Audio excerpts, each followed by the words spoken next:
So this tutorial is going to show you how to use a virtual camera to get your OBS output into Zoom. You're going to want to download John Boyle's OBS Mac Virtual Cam. You can just Google Mac Virtual Cam OBS. Download the newest package from the releases page. It's a very small download, just 100 kilobytes, and install it just like you would any other application. Follow the instructions in the installer, which should just take a few seconds.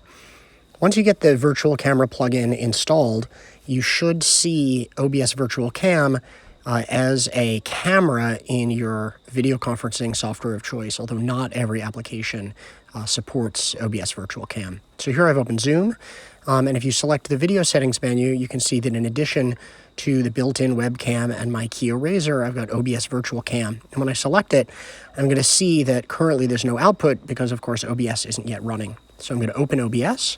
I have a scene selected. In this case, it's a simple webcam scene. I'm going to go to the Tools menu and choose Start Virtual Camera. And now when I switch back to Zoom, I'll find that no matter what scene I select in OBS, and I can go switch these scenes actively, that's going to show up as a camera input to my Zoom meeting.